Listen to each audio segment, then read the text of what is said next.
तीन सवाल। एक, राजस्थान के मुख्यमंत्री अशोक गहलोत को अपने सियासी दुश्मन नकारा और निकम्मे क्यों नजर आते हैं? सचिन पायलट के बाद अब कौन सा ऐसा नेता है जिसको अशोक गहलोत ने नकारा और निकम्मा कहा है? दूसरा सवाल, क्या सचिन पायलट के राजस्थान के मुख्यमंत्री बनने की संभावना बची हुई है? क्या कोई एक नया कॉम्बिनेशन आजमा सकती है कांग्रेस आलाकमान जो गेम चेंजिंग हो सकता है? तीसरा सवाल, क्या प्रधानमंत्री जयपुर में 25 सितंबर को होने वाली रैली में मुख्यमंत्री के रूप में वसुंधरा राजे को प्रोजेक्ट करने की बात कर सकते हैं या इशारा कर सकते हैं? नमस्कार, मैं हूं आपका दोस्त विजय विद्रोही। आप मुझसे जुड़ चुके हैं, इसके लिए आप सबका तहे दिल से शुक्रिया। और मैं अगले 8-10 मिनट आपसे जुड़े रहने की कोशिश करूंगा। तो मुख्यमंत्री अशोक गहलोत ने केंद्रीय जल शक्ति मंत्री गजेंद्र सिंह शेखावत को नकारा और निकम्मा कहा है। सुनिए आप क्या कह रहे हैं, फिर आगे बात करेंगे। तो एक परियोजना के लिए मंत्रियों का है, इतना निकम्मा नकारा मंत्री है वो। हमारा मंत्री अपना जोधपुर एमपी क्या एक परियोजना घोषित नहीं कर सकती? राज्य परियोजना बहानाबाजी करते हैं, लोग भ्रमित करते हैं। 25 एमपी क्या कर रहे हैं जयपुर के अंदर? जाके पूछो एमपीओं को, जनता ने विश्वास किया आप पे, एमपी बना दिया, आप क्या कर रहे हो? कोई जवाब नहीं उनके पास में। तो सुना आपने, वो कह रहे हैं कि ये इतना नकारा निकम्मा है कि कोई काम नहीं करता। संदर्भ था जयपुर के अंदर एक रामनिवास बाग में अशोक गहलोत कुछ परियोजनाओं का उद्घाटन कर रहे थे और तब उन्होंने कहा कि ईआरसीपी परियोजना का, ईस्टर्न राजस्थान कैनाल प्रोजेक्ट को लेकर, जिसको राष्ट्रीय परियोजना घोषित करने की मांग वो प्रधानमंत्री से कर रहे हैं और वो करीब करीब जल शक्ति मंत्रालय के तहत मामला आता है और गजेंद्र सिंह शेखावत कुछ उस पर उस रूप में सकारात्मक कदम नहीं उठा रहे हैं जैसा अशोक गहलोत चाह रहे हैं। तो अशोक गहलोत की नज़र में वो नकारा और निकम्मा है। आपको ध्यान होगा कि इससे पहले सचिन पायलट को भी अशोक गहलोत ने नकारा और निकम्मा कहा था, साथ ही साथ गद्दार भी कहा था। ये और बात है कि जिस नेता को अशोक गहलोत नकारा निकम्मा समझते हैं, उस नेता को उस पार्टी का आला कमान एक एसेट के रूप में देखता है। अब गजेंद्र सिंह शेखावत की बात करें तो मुख्यमंत्री पद की दौड़ में वो बने हुए हैं। आला कमान उनको चाहता है, पिछली बार प्रदेश अध्यक्ष बनाना चाह रहा था, मुख्यमंत्री के रूप में भी उनका नाम आगे चल रहा था। हालांकि संजीवनी घोटाले में उनके और अशोक गहलोत के बीच में 36 का आंकड़ा है और आपस में बयानबाजी लगातार होती रही है। गजेंद्र सिंह शेखावत ने हाल में राजेंद्र राठौड़ जो प्रतिपक्ष के नेता हैं, उनसे एक बातचीत की जो पकड़ में आ गई मोबाइल के कैमरों की उसमें, जिसमें वो कह रहे थे कि राष्ट्रीय परियोजना भी घोषित कर देंगे, पहले जनता राज तो हमें दे, इस तरह की बातें कर रहे थे। सचिन पायलट को नकारा, निकम्मा, गद्दार कहा, लेकिन सचिन पायलट को राहुल गांधी ने एसेट बताया, अशोक गहलोत के बराबर का एसेट बताया और उस नकारा निकम्मा नेता को मल्लिकार्जुन खड़गे ने भी तरजीह दी अपनी CWC में, कांग्रेस वर्किंग कमेटी जो कांग्रेस की सबसे बड़ी संस्थान है फैसला लेने वाली, उसमें तरजीह दी।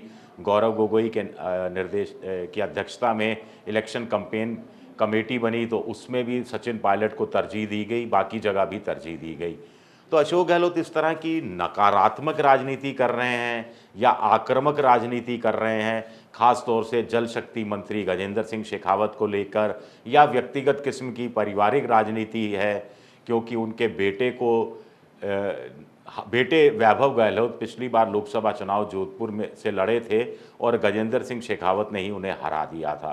तब दबे शब्दों में इस तरह की बातें भी कही गई कि सचिन पायलट ने जिताने की जिम्मेदारी ली थी मेरे बेटे को। ये बात और है कि राहुल गांधी ने भी 2019 के लोकसभा चुनाव के बाद जब इस्तीफा दिया था अध्यक्ष पद से, तब 3 नेताओं के नाम लिए थे, अशोक गहलोत, कमलनाथ और पी चिदम्बरम का, जिन्होंने पूरा जोर अपने बेटे को जिताने में लगा दिया, ज़्यादा समय वहाँ बर्बाद किया और केवल कमलनाथ ही अपने बेटे को जिता पाए थे मध्य प्रदेश में, जो उनकी शायद छिंदवाड़ा सीट लगती है। अब मंत्रियों की बात करें तो अशोक गहलोत के मंत्रिमंडल में क्या कोई नकारा निकम्मे मंत्री भरे हुए हैं? मैं इसलिए कह रहा हूं क्योंकि अभी एक जो सर्वे की बात आई कांग्रेस के इंटरनल सर्वे में, जिसमें कहा गया कि 120 सीटों में बदलाव की ज़रूरत है और कम से कम 5 से लेकर 8 मंत्री का टिकट काटा जाना ज़रूरी है, तो क्या जनता की नज़र में ये नकारा निकम्मा साबित होंगे? जैसा पहले 67% पिछले 20 साल का एक आंकलन है कि मंत्रिमंडल में जितने मंत्री शामिल होते हैं वो जनता की नज़र में 67% नकारा निकम्मा साबित हो जाते हैं। जैसे मैं आपको उदाहरण देता हूँ, इसमें सिर्फ अशोक गहलोत नहीं है, वसुंधरा राजे भी है, बीजेपी भी शामिल है।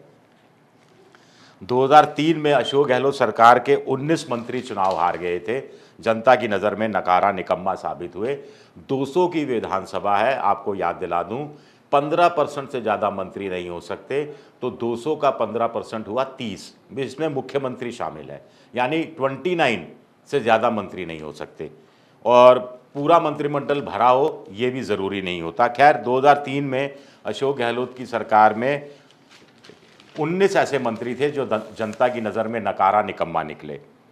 2008 में वसुंधरा मंत्रिमंडल के 13 मंत्री ऐसे थे जो जनता की नज़र में नकारा निकम्मा निकले। 2013 में अशोक गहलोत सरकार के 24 मंत्री नकारा निकम्मा निकले जनता की नज़र में, जिनको जनता ने चुनाव हरवा दिया। यानी 28-29, अगर पूरा मंत्रिमंडल भी भरा हुआ था तो उसमें से करीब करीब 95% मंत्रिमंडल हार गया। 2018 में वसुंधरा मंत्रिमंडल के 15 मंत्री नकारा निकम्मा निकले, और अब 2023 है, और 2023 में क्या होता है ये तो जनता बताएगी। लेकिन ये नकारा निकम्मा वाली राजनीति अजीब है, बड़ी दिलचस्प है। अभी दोनों के बीच में अदावत चल ही रही है, जो सब मैंने आपको बताया, अशोक गहलोत और गजेंद्र सिंह शेखावत के बीच में। और संजीवनी घोटाले को लेकर मानहानि का केस दर्ज है, जिसमें अशोक गहलोत वर्चुअल कॉन्फ्रेंस के ज़रिए कोर्ट में हाजिरी देते रहे हैं।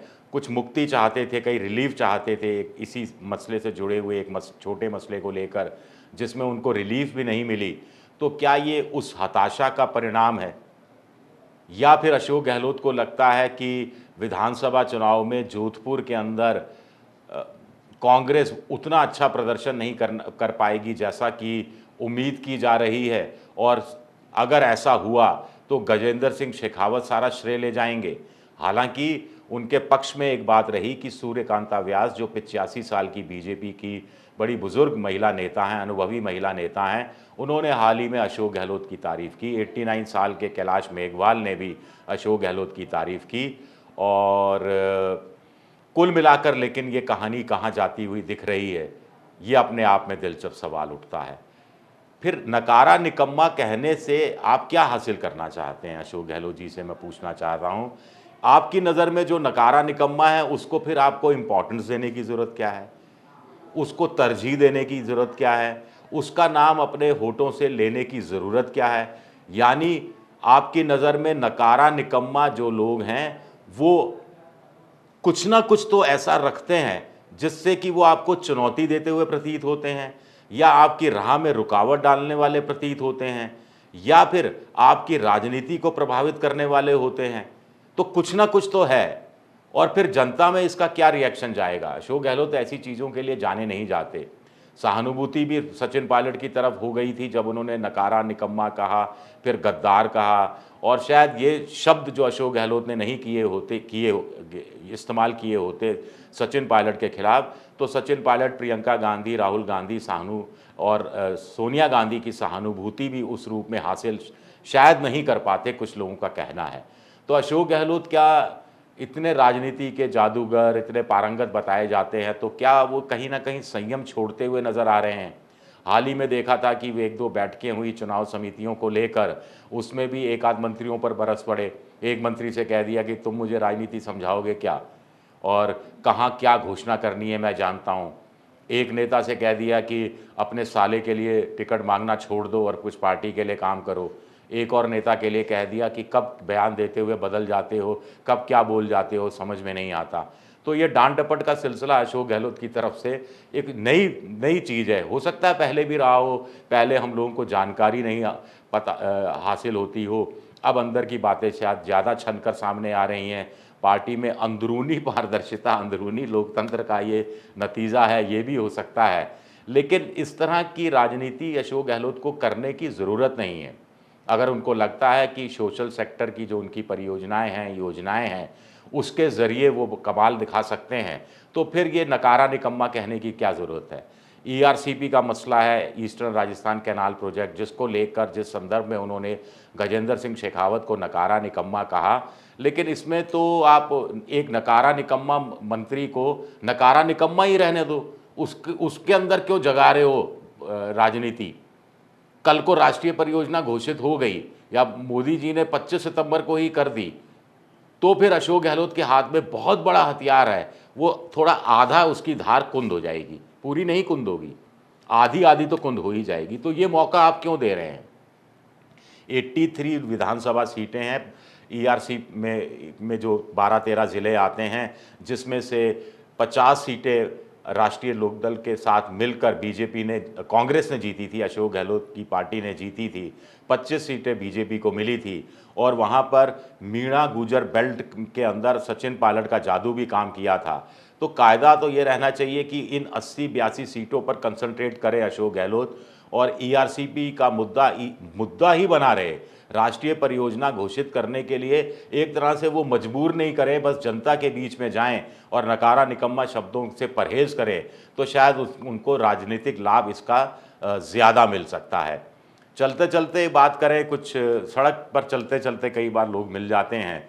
अभी पिछले दिनों एक सज्जन मिल गए, कहने लगे कि अगर कांग्रेस एक जाट को मुख्यमंत्री बनाने की बात कर दे कि 2.5 साल तक कोई एक जाट मुख्यमंत्री बनेगा, उन्होंने डोटासरा का नाम लिया था जैसे कि उदाहरण के लिए, और 2.5 साल के लिए सचिन पायलट को मुख्यमंत्री बनाने की बात कर दें और अशोक गहलोत केंद्र में चले जाएं और केंद्र में राहुल गांधी के हाथ मजबूत करें, तो कमाल हो सकता है। राजस्थान में कांग्रेस बम्पर सीटों के साथ सत्ता में आ सकती है। क्या ऐसा कोई एक फॉर्मूला जनता जो सोच रही है, ऐसा कुछ आला कमान सोच रहा है। हालांकि मुझे लगा कि अगर ये चीज़ होती है तो इससे सबका फ़ायदा है, जाटों का भी बड़ा फ़ायदा हो जाएगा, सचिन पायलट का भी राजनीतिक रुतबा और बढ़ जाएगा, अशोक गहलोत को भी एक सांत्वना मिलेगी कि उन्होंने मुख्यमंत्री पद छोड़ा, कांग्रेस जीती, तो सचिन पायलट को कम से कम पहले तो मुख्यमंत्री नहीं बनाया गया, उन्हीं के किसी समर्थक को मुख्यमंत्री बनाया गया।